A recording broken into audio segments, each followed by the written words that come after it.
Hey fellas, this is Rabbi speaking, and today we are going to be talking about Star Wars Tales of the Underworld. As you can see by this photo, the thumbnail, the title of this video, Tales of the Underworld. So this is like the third part, like the third season of the Tales series.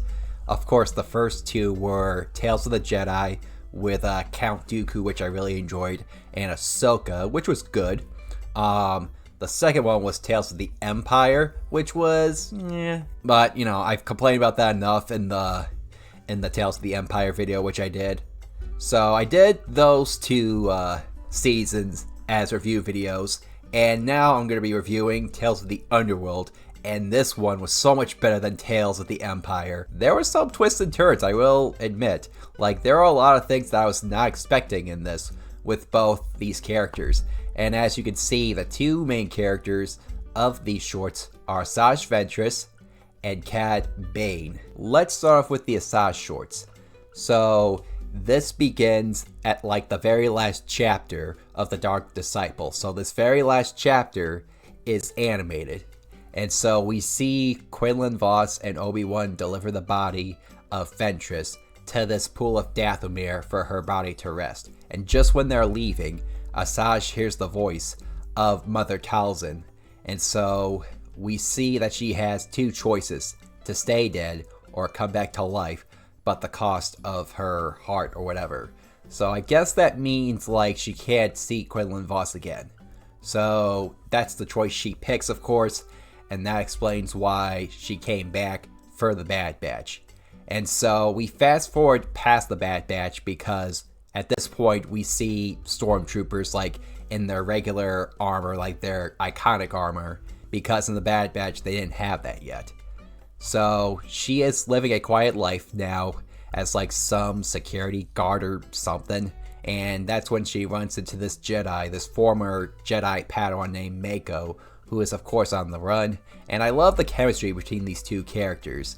Like, Mako might seem a little annoying at first, but he is helpful. He knows how to hold his own, but of course, Asajj sometimes saves him, just like he saves her. So, like, they have each other's back no matter what. And so Asajj just pretends like, oh, I'm not your friend. I'm just in this just to go to the path and find Quinlan Vos. They go on this little buddy road trip, and they run into more stormtroopers and this Inquisitor guy, which he's going to be forgotten quickly because, let's be real here though, unless they're the Grand Inquisitor or maybe Barriss or Lin, these Inquisitors, whenever you see them, don't expect a whole lot from them. They're not going to be there to have character arcs to be fleshed out or anything, just as obstacles for our main characters. Like I just hate it every time, like since the Ahsoka shorts where she fought that one Inquisitor so easily. Like, I complain about that enough.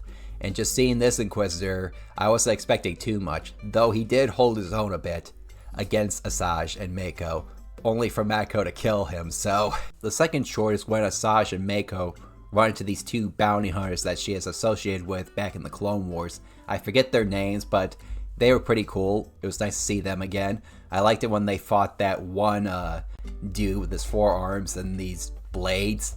I was just like, yeah, let's see what this fight goes. And yeah, of course he dies. But hey, he was a bit more memorable and more badass than the Inquisitor guy already. But anyway though, so we see that they work together, but the pink bounty hunter, I'm just going to call her the pink bounty hunter, guys. But anyway though, she like says, don't trust Ventress. She will turn on you. Of course, Ventress and Mako don't betray each other. In fact, it's the other way around where the pink bounty hunter and the droid take Mako in, only to leave Ventress behind. But Ventress quickly catches up and comes to the rescue.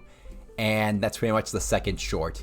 And then we get to the third short where they come across this planet that's kind of miserable over there. It's a little bit similar to Tatooine, only it's just a bit more different. We'll just say it like that. And so Ventress comes across this former separatist who's in a wheelchair. Not a wheelchair, but like some hover chair, like kind of similar to Anakin's stepfather Klieg when he was in that chair. You guys know what I'm talking about. So we see him and his granddaughter, who has a blaster, And you can just tell that these people are just paranoid. But he's also a proud separatist. Like, he believed in the separatist cause. Like, he wasn't just some selfish separatist officer like Ventress was back at the time, or General Grievous for that matter. Like, he actually had pride in taking down the Republic just to save the galaxy. But of course, Ventress says, like, oh, you know, both sides were wrong.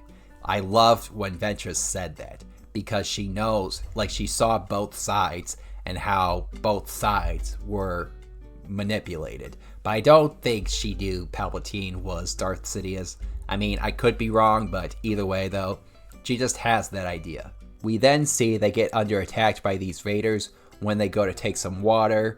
And at first it seems like they're getting attacked for no reason, but then Mako reveals that they were stealing their water. And so he reasons with them just by speaking their language.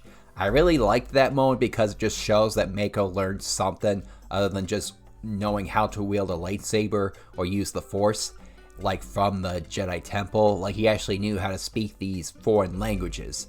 And so they go back to the farmer. I think he was a farmer. I think he was a farmer, but the former separatist. And he's holding his blaster, thinking like, oh, we can't reason with these guys. They're animals. And then Ventress is like, you can reason with them. And so she talks to him, just compromises with him. And then that pretty much just ends the whole war between the former separatist commander and the raiders. So they later go to the path, which, if you don't remember, the path was revealed all the way back in the Kenobi series. And she sees that this is Mako's way to Quinlan Vos.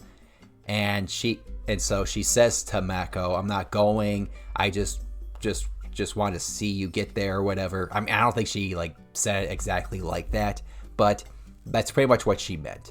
And so she tries to go her separate way from Mako, but turns out Mako stays behind, and they continue their journey, and yeah, it's just left open-ended. And I like that. I like that instead of just ending with these two characters just going their separate ways, like it's the beginning of a new friendship. And so maybe Ventress can teach Mako more of the ways of the Force, how to use a lightsaber and all that. Kind of similar to how she was trying to train Omega back in the Bad Batch. So, yeah. And who knows, some people think that this could be like a spin-off series, like we could have a Ventress spin-off series, or maybe this could lead into some events in the Maul series. I would like that better. I did say that in the Maul announcement video that Ventress could make an appearance. I think that would work out perfectly because Maul's going to get an apprentice, and then, you know, you have Mako and Ventress, so we would have a 4-way lightsaber duel. I think that'd be really, really cool, but I already talked about that enough. So either way, I liked how these shorts ended on a positive note, and I just like how like all three of these shorts just felt like the exact same story. It wasn't like some of the other shorts in the previous 2 seasons where they're kind of their own stories, but they still have a similar theme, like just star the same character. Like, this is just about Ventress and Mako trying to find their way in life and how they can work together and just take it on any obstacle that gets in their way. So yeah, now Ventress can start a new life with Mako, and we'll just see what happens. If, you know, or maybe this could be the last time we see them. I doubt that. I don't think Dave Filoni would brush them under the rug. So I'm just happy that we have something like this, and I'm gonna give this, I think if I were to rate these 3 shorts together, I guess maybe an 8 out of 10. And now on to Cad Bane, the shorts that star my favorite bounty hunter and one of my favorite villains in all of Star Wars. Now, I know people say Boba Fett is the best bounty hunter ever, at least in that franchise, but to me, Boba Fett, I mean, yeah, he was an antagonist and he was cool and all that, but I always felt like he was just doing his job. I mean, I always felt like, you know, he wasn't really evil at all. Whereas Cad Bane went the extra mile. He held the Senate hostage, he stole children, he tortured a Jedi Master to death. He was a vile bastard only to make a lot of money. Like, if you're just doing all these things just for money, you are a piece of shit. And that's why I love Cad Bane. That's why I've always loved him. Now, do these shorts make me look at Cad Bane in a different way? Absolutely. Like, this makes me see Cad Bane from a different angle. Like, I just cannot believe the stuff that he went through in these 3 shorts, because I just didn't know what to expect. I didn't know, like, how can you make Cad Bane a tragic character? By making him a street rat, just like Ezra Bridger and Aladdin. I never thought we were ever going to see him as a kid. Just seeing him with his friend Nero, we see that they stole things together, and so we see that they meet up with this guy named Laszlo, I think his name was. And so, at first when you see him, you know right away that this is Cad Bane's, like, at least idol, mentor, whatever. At least that's what he's gonna be. And so this leads into them committing a crime, to one of Laszlo's competitors getting killed. And then just when they're about to leave with Laszlo, Nero gets caught by the police, only for Cad Bane to leave him behind and to go with Laszlo to join his crime family. And that's what leads Cad Bane into the second short. Fast forward, we see that Cad Bane is older, he has a girlfriend, and he is still working for Laszlo, but Laszlo does not come back, just his hat. And so this leads Cad Bane to go on a quest for vengeance. Basically, Laszlo was killed by the Marshal, and turns out Nero, Cad Bane's old best friend, is also a police officer, law enforcement. So he's well acquainted with the Marshal. So Cad Bane, he has a quick hug with Nero, but then he's like, oh, if you get in our way, I will turn you in. And so Cad Bane does not follow through.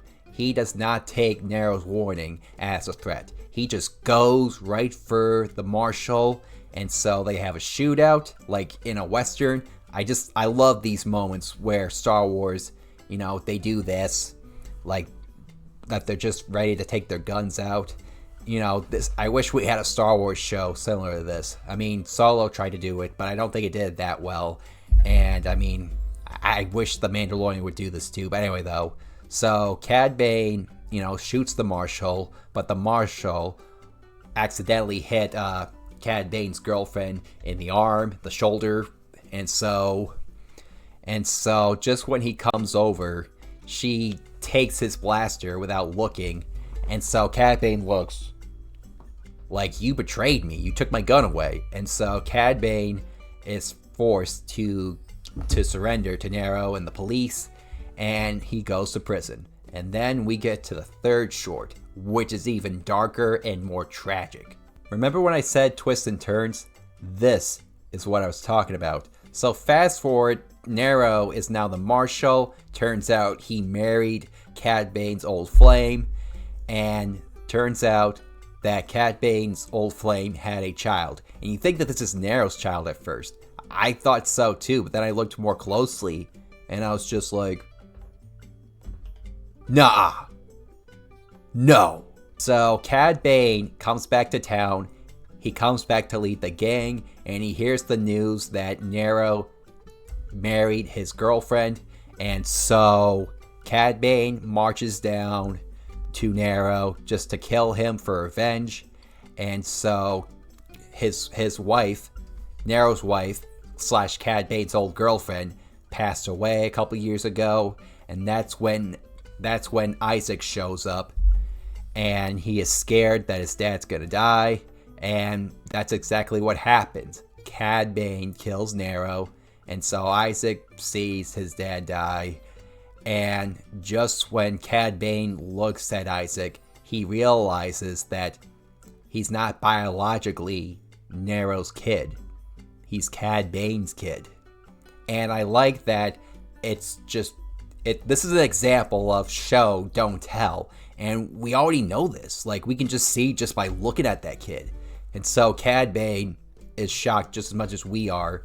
And he just tries to reach out to the kid to comfort him, to comfort Isaac. But Isaac just turns away. only for, I forget this chick's name, but she comes and tells Cad Bane to go away, to get away from him. And so just when Cad Bane has a chance to be Isaac's dad, he doesn't. He leaves, only for Isaac to keep calling Nero his dad, even in death. And we don't know what's going to happen to Isaac. We don't know how he's going to grow up. Like, will he ever know the truth? Or is that it? I mean, not that it really matters for Cad Bane later when he is killed by Boba Fett. Maybe that's why Cad Bane trained Boba Fett, because he wanted to make Boba Fett a son that he never had. Like, maybe he just wanted that relationship, but just couldn't. You know, who knows what the case may be. Like, but this backstory makes so much sense. It makes sense why Cad Bane would do anything for money, because that's what he's been doing since he was a kid. And if he can betray his own best friend, he can betray anybody else. And I'm going to give these shorts a 9 out of 10. What did you think of these shorts? Did you like them? Did you not? Just let me know your thoughts down below. And if you are new to this channel, please make sure to hit that subscribe button, hit the like button, comment, and don't forget the links down below. I have my book on Amazon. Don't forget to get yourself a copy of it. And that's all I have to say. Thanks for watching. I'm Rob A, and may the Anime Force be with you.